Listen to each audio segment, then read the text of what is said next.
Hello students, welcome to the new lecture series on the subject Data Structures and Algorithms. Data structure is one of the most fundamental and important concept in computer science, and good knowledge of data structure is must to design and develop a good software system. So let's get started. We deal with the data every day, and how we organize, store, and represent data is important.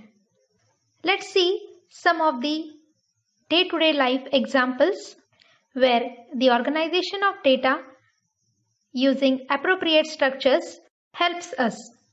Consider the first example, where the data is organized in the form of list, and from the list we can easily find out the name of the product and its cost. The second example is of country map. The map shows the different cities which are connected to each other and the different landmarks using geometry. So you must have understood that different structures are needed to represent different data. So let us see what is the definition of a data structure. A data structure is a way to organize and store data in a computer so that it can be used efficiently. There are various types of data structures.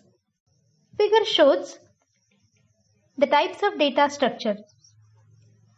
Data structures are mainly classified as linear data structure and non-linear data structure.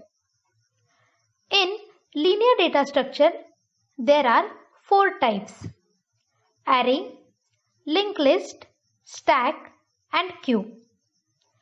In non-linear data structure, there are two types: tree and graph. In this series of lectures, we will study all these data structures in detail along with their applications. A data structure can be studied in two ways.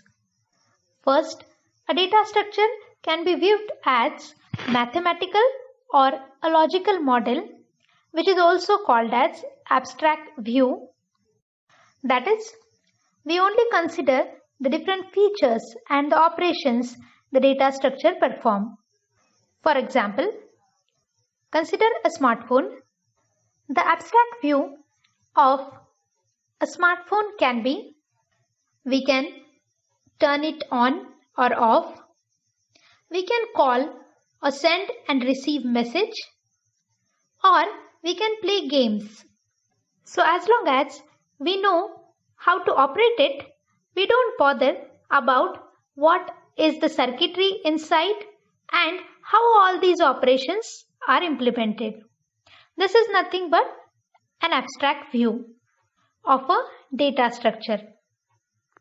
So, when we study a data structure as a mathematical or logical model, we, being user, only knows what are the operations and how to execute them. But the actual implementation details of all those operations are hidden from user, and it is called as abstract data type. The second important point for data structures is implementation. In this, we actually study how to write a program for an editing of a data structure in any programming language like C or C++. Before implementation of any data structure, we first write its abstract data type, that is ADT. So let us study what is meant by abstract data type. An abstract data type is composed of collection of data, set of operations on that data, and what operations do but not how to implement them. In the next lecture, we will study how to write an ADT. So up till now, we studied the definition of data structure, types of data structure, and what is meant by an abstract data type. The next topic is Introduction to Sorting Techniques. And before we study this topic, I will play two videos. Video 1.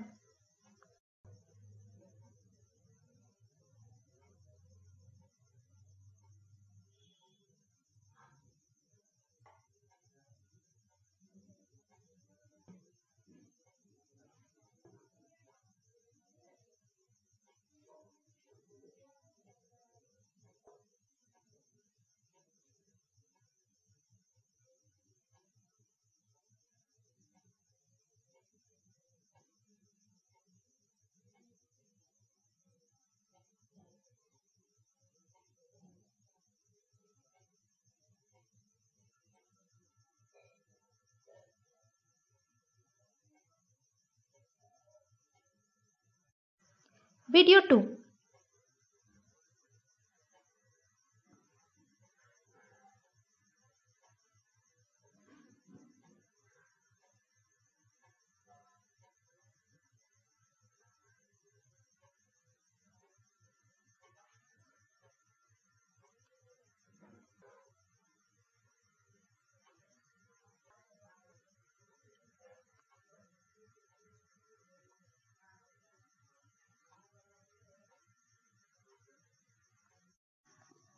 So, what are the observations after watching these two videos?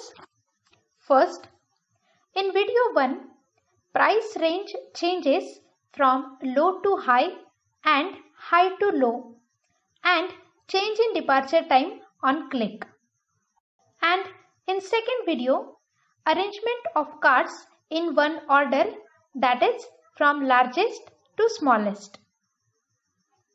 That is, in both the videos, we observe that the arrangement of data changes after applying some condition, and this is called as sorting of a data. Arranging the list or collection of data items in one order based on some condition or property is called as sorting. The order of arrangement can be ascending or descending. Let us see some examples. Example 1. The first list is a list of numbers which are unsorted, and the second list is a list of numbers sorted in ascending order. The second example shows the list of color names, and the second list shows the names are sorted in descending order, lexicography order. Classification of sorting techniques. The sorting techniques are classified as: first, internal sorting. In internal sorting, all the data to be sorted is stored in memory at all the times while sorting is in progress. Whereas in external sorting, the data is stored outside the memory like disk and loaded into memory in small chunks for sorting. The second classification is stable and unstable sorting. Stable sorting, a sorting algorithm, is said to be stable if two or more data objects with equal keys appear in the same order in the sorted output as they appear in the unsorted input.